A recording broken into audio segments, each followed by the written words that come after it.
Hello everyone, मैं रजनी अग्रवाल आपके सामने उपस्थित हूँ अपनी नई प्रस्तुति लेकर, जो कि है उमा शंकर जोशी द्वारा रचित कविता बगलों के पंख। इस कविता में कवि ने जो है प्रकृति का सौंदर्य का वर्णन किया है।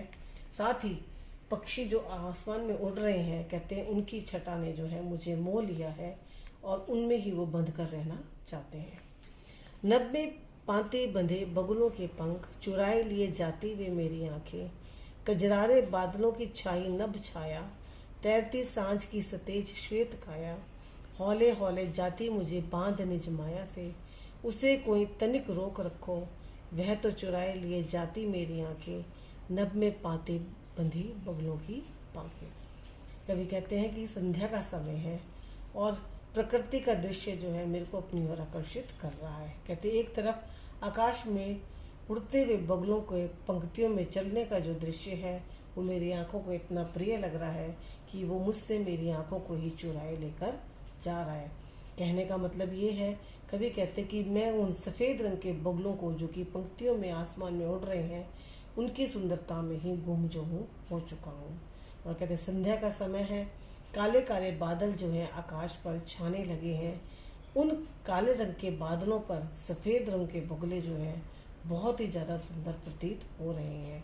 और ऐसे लग रहा है कि वो सफ़ेद रंग के बगुले जो पंक्तियों में उड़ जा रहे हैं, वो एक तरह की रोशनी जो है, सफ़ेद रंग का प्रकाश जो है चारों तरफ बिखेर रहे हैं। कवि कहते कि मैं इस प्रकृति के संध्या के समय के सुंदर से दृश्य को अपनी आंखों में ही समेट कर रख लेना चाहता हूँ। कहते धीरे धीरे जो है ये जादू जो है, ये शाम का जो दृश्य है मुझे अपने आप में बांधता जा रहा है और इतना मनमोहक लग रहा है कि मैं चाहता हूँ कि कोई इस दृश्य को यहीं रोक ले और जो है रात ना गहराए, ये सांझ का समय ऐसे ही ठहर जाए। कवि आगे संध्या की सुंदरता का वर्णन करते हुए कहते हैं कि मैं जो हूँ सब कुछ भूलकर इसमें ही डूब के रहना चाहता हूँ। मैं भी कहते भगवान से प्रार्थना कर रहा हूँ कि मुझे भी बगुलों की तरह, सफ़ेद बगुलों की तरह पंख मिल जाए और मैं भी जो हूँ आसमान में इसी तरह उड़ता चला जाऊँ।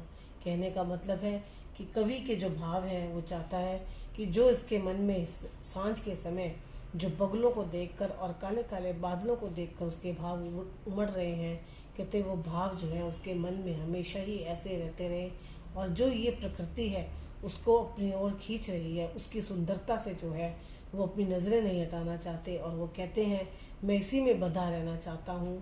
क्यों? क्योंकि शाम का ये समय जो है, जो चित्र बन रहा है, वो सुंदरता का चित्र मेरी आंखों को मुझसे ही चुरा कर लेता हुआ जा रहा है और मैं इसी माहौल में ही बंद कर रहना चाहता हूँ।